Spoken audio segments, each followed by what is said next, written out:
All right, I forgot where I left off at. I think I bolted down the intake manifold and set a carburetor up on there, but that's an old, pretty tired old Edelbrock carburetor. I think it's even actually missing a bunch of stuff. I believe there's supposed to be an electric choke over here and stuff like that. I contacted a guy that lives not too far from here, and he's got a shop and sells rebuilds carburetors, so I sent him a message to see what I could get me a new one for.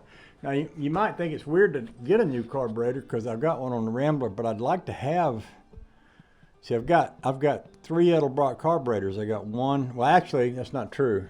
The one on the rat rod is a Carter AFB, but a Carter AFB is basically the same thing as the Edelbrock. It's just earlier, before they started putting the Edelbrock tag on them. I think Edelbrock was probably a marketing company that started selling the Carters under their name. But it seems like everybody's got one. In fact, I've got one on the Studebaker, one on the Rambler, and one on the Carter AFB on the rat rod. So I was thinking, well, if I had one more, I'd have a spare. I know the Studebaker has been sputtering a bit, and it needs some carburetor work, and it'd be nice to have a spare to flop on there and take the old one off and tinker with it, without interrupting the flow of it. So I sent off a message about that. We'll see how that goes. The next thing I went to doing was putting on this timing marker. And I actually found 2 or 3 of these after I had bought this one, but I went ahead and put this one on. And this is the timing mark, and I marked that. And that timing mark should come up to about here. Every other time that this number 1 piston goes to top dead center. And we'll be using that to set this up to get the distributor in it to set all the plug wires later. But when I was doing this, I ran across something weird. This timing cover here was put in with these little weird screws. And these little weird screws don't even have a hexagonal head. They have grooves in them. And I did some searching around. It took me quite a while to find. This is an old Craftsman 1/4-inch wrench with those same grooves. So the grooves in this thing fits the head of this thing, which is weird. I've never seen that. And to be honest with you, I'm going to get rid of that. I don't know if this is quality bolts or if this is some Chinese made thing. I know the washer on that don't look like much. And I bought some bolts, some real bolts. These are stainless grade 8, and they have a wider head on them, which means they're going to mash on this cover more, which is going to provide a better connection. And I can reach all of them with this little 1/4-inch wrench. In fact, there's one down low here, and I think I can get up in here and get the wrench on that and get it out, and then get one of them good ones in here and get it back in. So I'm probably going to take all them out and put all those good bolts in there. I'd rather have them in there. I can, once I get that all set up and done with, I can drop the distributor in here, and I'm going to have to get the distributor in there in such a way that it lines up with the oil pump shaft, which is down in there, and faces toward the cylinder on the distributor that I want the number 1 wire to go to. So that's going to come up, but I'm going to finish. I'm kind of going to get everything else. Well, get a few more things ready before I move on to that. So I'll throw a rag over that carburetor just to keep stuff from climbing down in there, falling in there or something. So that's it. I'm going to go back to changing out these timing chain cover bolts. And see, I ordered a set from Alloy Bolts out of Ruskin, Florida.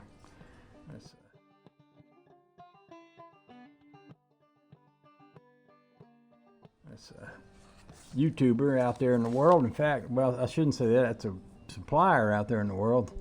813-654-3185.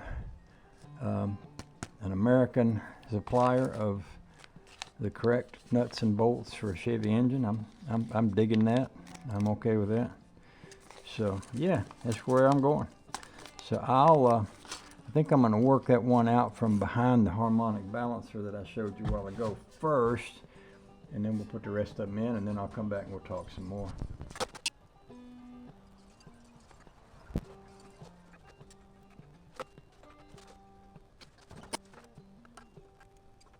And these others will be easier to do because I can get a socket right on those, but these two that are underneath the wheel there are the two that's most likely to be a little difficult.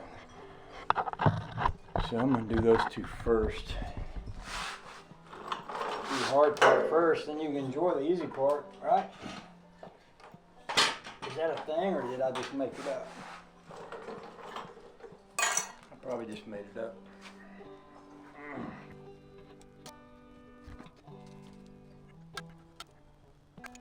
By the way, this particular 7/16 inch wrench is the one that I cut to pieces, trimmed it here and here to get that carburetor on and off of that Crosley. Any of y'all that remember that Crosley hot shot I had up in Maine? I was swapping exhaust manifolds and exhaust pipes and carburetors and doing all kind of stuff with that.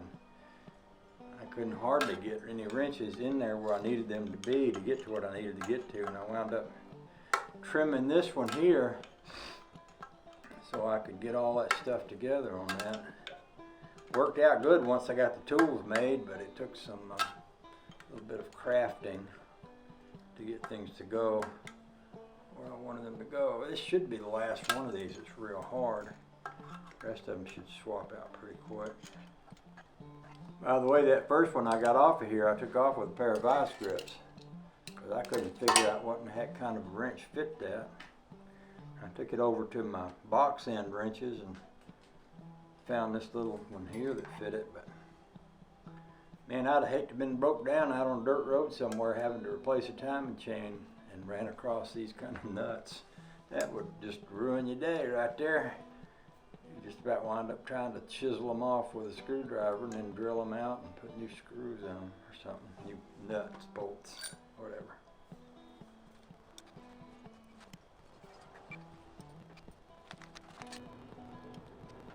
Once you get them out of here, they go pretty quick. Now I don't tighten these real tight. In fact, I wondered if whoever made these funny looking little screws didn't put that odd head on there so that no one could tighten them very tight. And it could be because it ain't a very strong screw to start with, and maybe that was their way to keep you from over tightening it. They didn't break it. But these little things don't need to be over tight. You won't be doing, sometimes you won't be doing yourself a service just by over tightening things.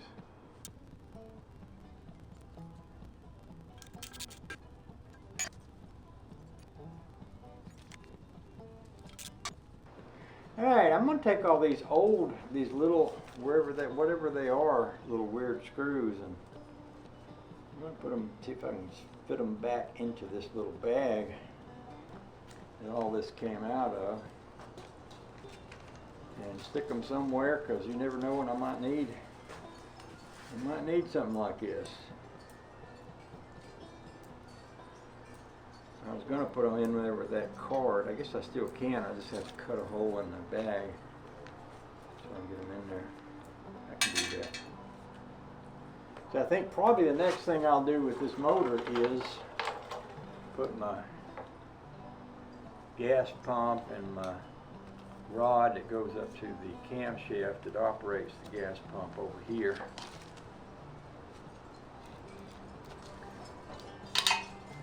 And maybe tomorrow I'll come out here and drop the distributor down in there. And, I don't know if there's any point in running the compression check on it or not. I'm sure Todd's just put it back together with at least one new piston and new rings and, you know, inserts and mains and all that stuff. So I have no reason to feel like it would need a compression check. So once I get fire hooked up, get the wires hooked up, the distributor, the spark plugs, get some gas in there and see if she kicks over, and if she does, see if I can get her to run, and if she will, set the valves and the timing and the carburation, and oh, we'll just have us a big time. We might have an engine running out here before you know it. So I think I'll little piece of tape right there. I think I'll take that little piece of tape and just tape up the end of this bag where I just put them little weird screws there. And they'll be there down the road somewhere if we need them. Oh, the joy.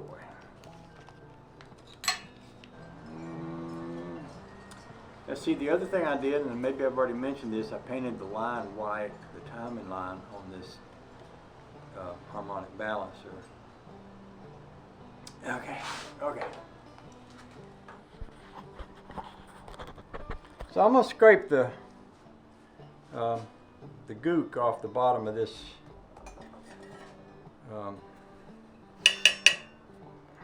thermostat housing.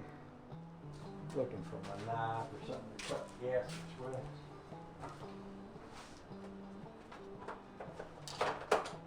I got a big old knife here. I like to use it to scrape gaskets with. So now I probably got a thermostat in that housing right over there, and I know I've got a thermostat over here that came out of this one. What I want to do is put a 160-degree thermostat in this, but I don't need a real hot running motor. I'd rather it run a little cool because it's hot here in the south. When I was up in Maine, sometimes I'd run a 210-degree or 190-degree thermostat because I wanted it to run hotter because of the snow and the ice and the freezing weather that we had up there. So I'm probably going to want to run down to parts store, get me a 160-degree thermostat. I could pull the one out of that one, but there wouldn't be any use in it because it's probably one that I don't want, just like the one that I got over here somewhere in this pile of stuff is not what I want. So I'm going to hold off on that. I'll just, I might set this cover over here just to, just sort of ensure, I don't know if y'all can see what I'm doing here, just sort of ensure that there won't be any more weird stuff falling down in there. Another thing I want to do is I've got some gauges up there, and I want to hook the oil pressure gauge thing up back here, because it's really hard when you get an engine in a car and you're trying to reach over in behind the carburetor and the distributor and all that stuff. There's a little fitting right in here. I've probably got one sitting around here pretty close somewhere, and it goes right there, and that's where your oil pressure drives off of. Now Jerry says he gets his oil pressure off the side of where the oil filter goes in, and I'm guessing maybe that's here. I don't know. I'm not sure. That's the only place I see on the side of where the oil filter goes. But I'll probably put mine right there. So I want to make sure to have that, and I've got me a copper line that I'm just going to leave right on there, and then when I put this motor in the car, I'll feed that copper line back and hook this up before I get it up, shoved up against the firewall where I can't get to it. And the other thing I'm going to do is the same thing up here. I like to run a solid temperature gauge. They make a temperature gauge that has a sending unit that has a copper wire between it and the gauge, and that sending unit goes down in the hole here, and that signal goes through that whole wire. And they also have one that's electronic where you can screw something into that, unscrew it, and run the wire to it. Well, I don't like the electronic ones. I don't think they're as accurate, and I don't think they last as long. I've probably got one of them sitting on this table. Here's the thermostat I mentioned a while ago. This is what goes inside that thermostat cover. And when this thing heats up here, this spring will open this and close it at a certain degree, and that's how they regulate the temperature in your car. And this sits right up underneath this right here. That keeps that closed when it's, turn that back around. That keeps that closed until the car heats up, and then it opens up and lets the water flow through. So I'm going to want a temperature gauge. I want to get down my sending units. Oh, and I'm going to put these back on here. And I get ready to crank this, because I don't like. I mentioned earlier I don't like my valves to be out there exposed. I don't like my valves to get hot and be exposed to cold air. My dad said something about you could warp a valve that way, and I've seen a lot of guys run their engines with no manifolds, and it's probably fine, but because my dad told me that, I've always avoided doing that. And he probably, meant that, well, you wouldn't warp them just from running it a little bit, but if you drove it around, you would eventually. I don't even know. Just for safe measure, I always like to put an exhaust manifold on something that's going to run. So that's starting to look pretty good. This here is going to go over here, right there. Yeah, right there. That's going to look good. Yeah, all kind of cool things is happening here. But there's no point in putting that on there. I mean, I can go ahead and start it up before I put that on there. That way, if I have to take the timing chain off, I hadn't wasted a gasket on that. All right. Any questions? I'm starting to get a little chill. I think maybe it might be time to go in the house and start thinking about the end of the day. Wouldn't hurt to wash up a little bit. Y'all come in with me if you want, and I'll charge you batteries tonight, and we'll come back out here tomorrow. If the carburetor man don't call me, if the carburetor man calls me and we work out a deal, I might be going to get a carburetor. I get a carburetor and some fire, pour a little gas in there, we might hear that thing run. You never know. Things happen. Y'all have a nice